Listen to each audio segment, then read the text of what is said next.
Today I'm continuing my read from The Diving Bell and the Butterfly by Jean Dominique Bauby. The alphabet. I am fond of my alphabet letters. At night, when it is a little too dark and the only sign of life is a small red spot in the center of the television screen, vowels and consonants dance to a Charles Trenet tune.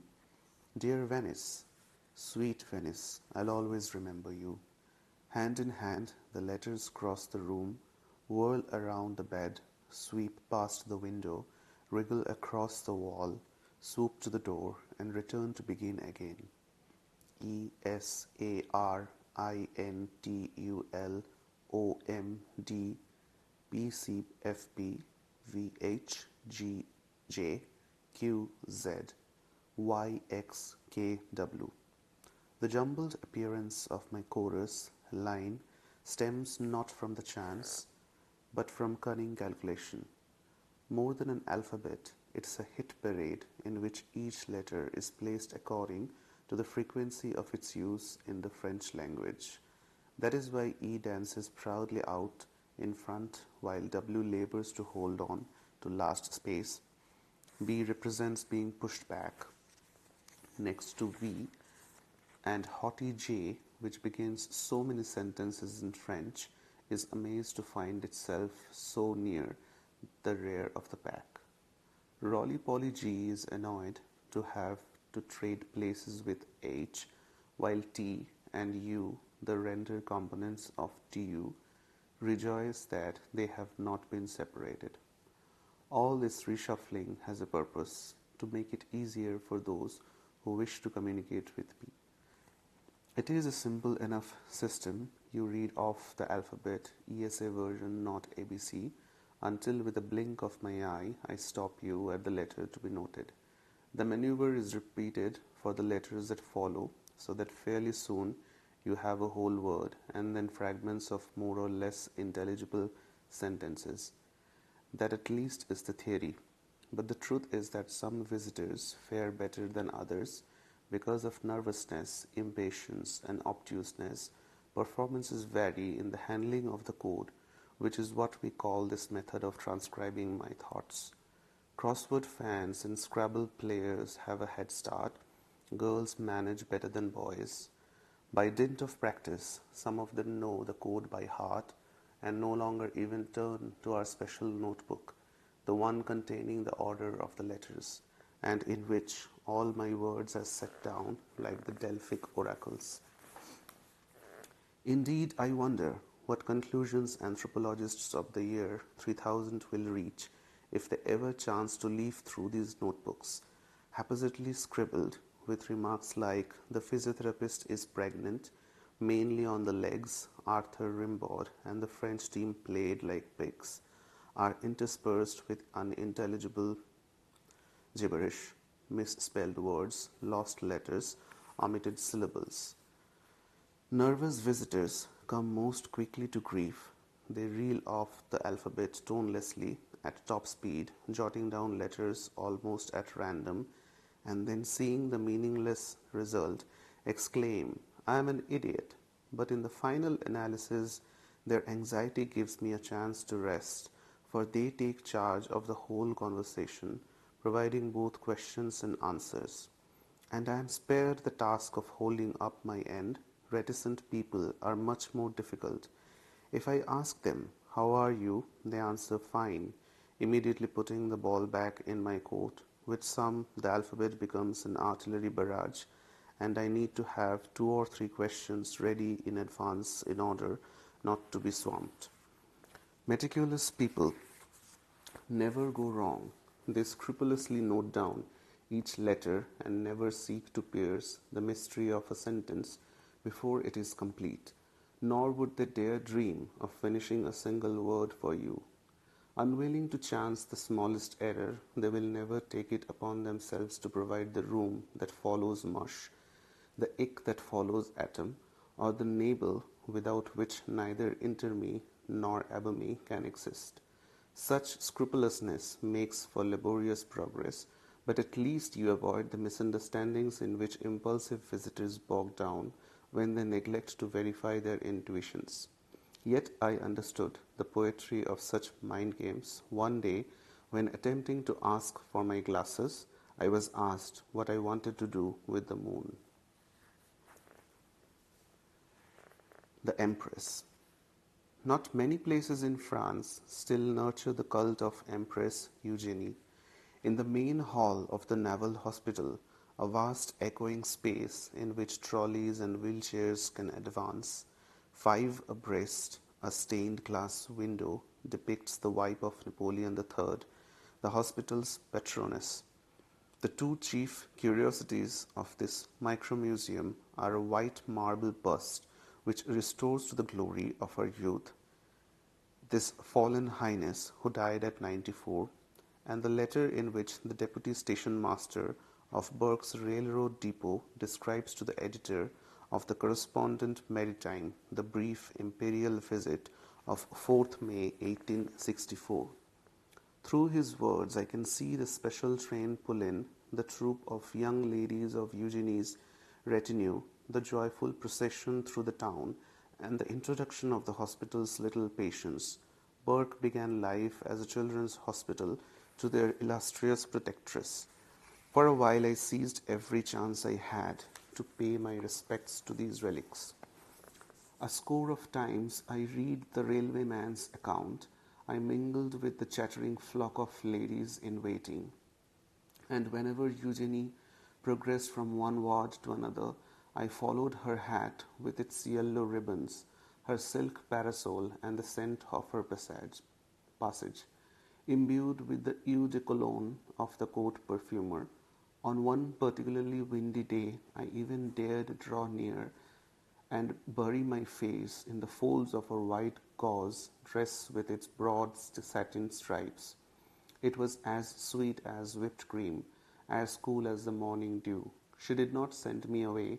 She ran her fingers through my hair and said gently, "There, there, my child, you must be very patient," in a Spanish accent very like the neurologist's. She was no longer the Empress of the French, but a compassionate divinity in the manner of Saint Rita, patroness of lost causes. And then one afternoon, as I confided my woes to her likeness, an unknown face interposed itself between us. Reflected in the glass, I saw the head of a man who seemed to have emerged from a vat of formaldehyde. His mouth was twisted, his nose damaged, his hair tousled, his gaze full of fear. One eye was sewn shut, and the other goggled like a doomed eye of Cain. For a moment I stared at that dilapidated pupil before I realized that it was only mine, whereupon a strange euphoria came over me. Not only was I exiled, paralyzed, mute, half dead, deprived of all pleasures and reduced to a jellyfish existence, but I was also horrible to behold. There comes a time when the heaping up of calamities brings an uncontrollable nervous laughter, when after a final blow from fate we decide to treat it all as a joke. My jovial cackling at first disconcerted Eugenie until she herself was infected by my mirth. We laughed until we cried, the municipal band then struck up a waltz, and I was so merry that I would willingly have risen and invited Eugenie to dance, had such a move been fitting. We would have whirled around miles of floor. Ever since then, whenever I go through the main hall, I detect a hint of amusement in the Empress's smile.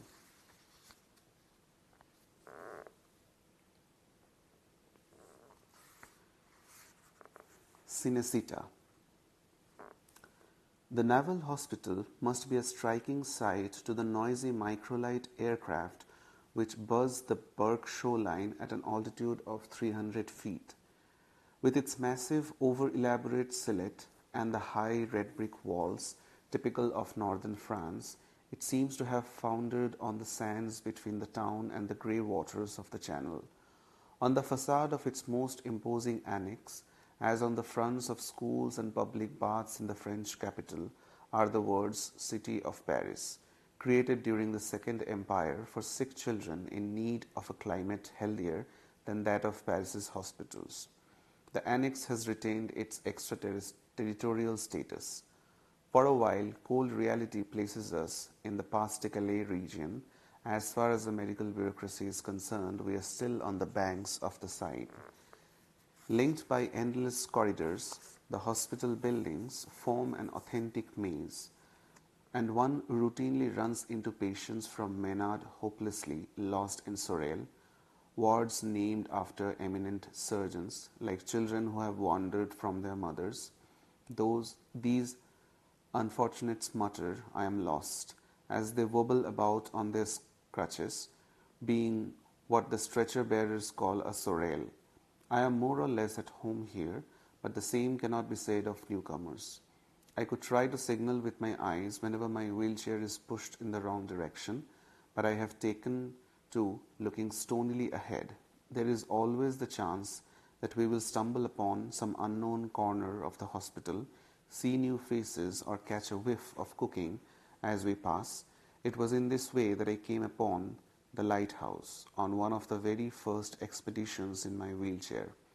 Shortly after swimming up from the mists of coma, as we emerged from a lift, having got off on the wrong floor, I saw it, tall, robust, and reassuring, in red and white stripes that reminded me of a rugby shirt. I at once placed myself under the protection of this brotherly symbol, guardian not just of sailors but of the sick, those castaways on the shores of loneliness.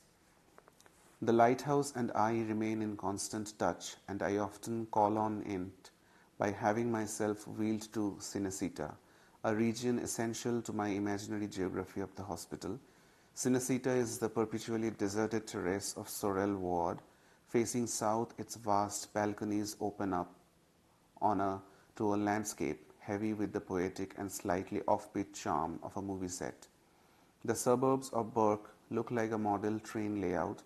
A handful of buildings at the foot of the sand dunes give the illusion of a western ghost town. As for the sea, it foams such an incandescent white that it might be the product of the special effects department. I could spend whole days at Cinecittà. There I am the greatest director of all time. On the town side, I reshoot the close-ups for Touch of Evil. Down at the beach, I rework the dolly shots for Stagecoach, and offshore I recreate the storm rocking the smugglers of Moonfleet. Or else I dissolve into the landscape, and there is nothing more to connect me to the world than a friendly hand stroking my numb fingers. I am Pierrot Le Fou, my face smeared blue and a garland of dynamite sticks entwining my head. The temptation to strike a match drifts by like a cloud, and then it is the hour when the day fades.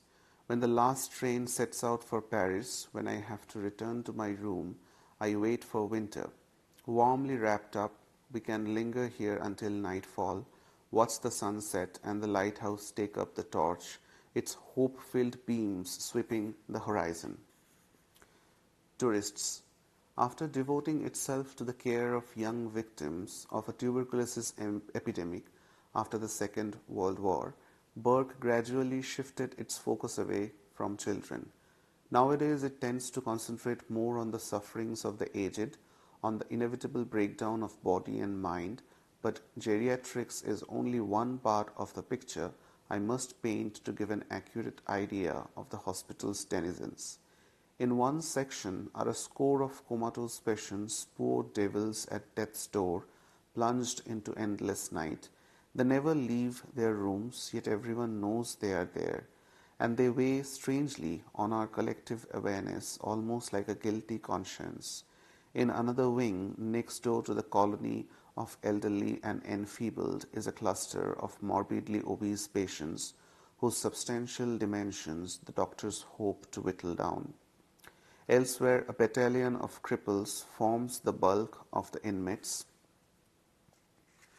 survivors of sport, of the highway, and of every possible and imaginable kind of domestic accident. These patients remain at Burke for as long as it takes to get their shattered limbs working again. I call them tourists. To complete the picture, a niche must be found for us. Broken-winged birds, voiceless parrots, ravens of doom who have made our nest in a dead-end corridor of the neurology department. Of course, we spoil the view. I am all too conscious of the slight uneasiness we cause as rigid and mute we make our way through a group of more fortunate patients.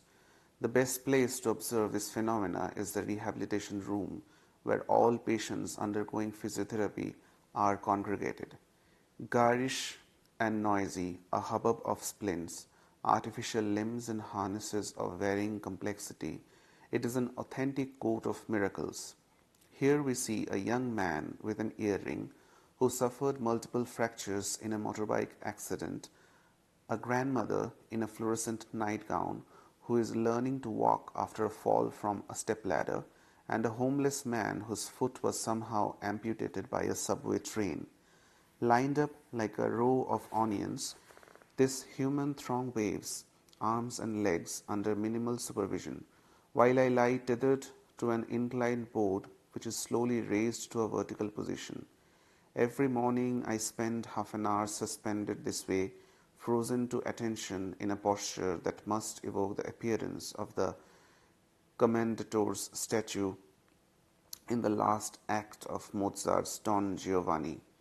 Below, people laugh, joke, call out. I would like to be a part of all this hilarity, but as soon as I direct my one eye towards them, the young man, the grandmother, and the homeless man turn away, feeling the sudden need to study the ceiling smoke detector. The tourists must be very worried about fire. The sausage. After every day's session on the vertical board, a stretcher bearer wheels me from the rehabilitation room and parks me next to my bed, where I wait for the nurse's aides to swing me back between the sheets. And every day since by now it is noon, the same stretcher bearer wishes me a resolutely cheerful bon appetit, his way of saying, see you tomorrow. And of course, to wish me a hearty appetite is about the same as saying Merry Christmas on 15 August or Good night in broad daylight. In the last 8 months, I have swallowed nothing save a few drops of lemon-flavored water and 1/2 teaspoon of yogurt, which gargled noisily down my windpipe. The feeding test, as they grandly called this banquet, was not a success, but no cause for alarm. I haven't starved. By means of a tube threaded into my stomach, 2 or 3 bags of a brownish fluid provide my daily caloric needs. For pleasure, I have to turn to the vivid memory of tastes and smells, an inexhaustible reservoir of sensations. Once I was a master at recycling leftovers. Now I cultivate the art of simmering memories. You can sit down to table at any hour with no fuss or ceremony. If it's a restaurant, no need to book. If I do the cooking, it is always a success. The bourguignon is tender, the boeuf anglaise translucent, the apricot pie possesses just the requisite tartness. Depending on my mood, I treat myself to a dozen snails, a plate of Alsatian sausage with sauerkraut, and a bottle of late vintage golden Gewürztraminer. Or else I savor a simple soft-boiled egg with fingers of toast and lightly salted butter. What a banquet! The yolk flows warmly over my palate and down my throat, and the ingestion is never a problem. Naturally, I use the finest ingredients, the freshest vegetables, fish straight from the water, the most delicately marbled meat. Everything must be done right. Just to make sure, a friend sent me the recipe for authentic homemade sausages. Angolettes de Troyes, with 3 different kinds of meat braided in strips. Moreover, I scrupulously observe the rhythm of the seasons. Just now I am cooling my taste buds with melon and red fruit. I leave oysters and game for the autumn. Should I feel like eating them? For I am becoming careful, even ascetic in matters of diet. At the outset of my protracted fast, deprivation sent me constantly to my imaginary larder.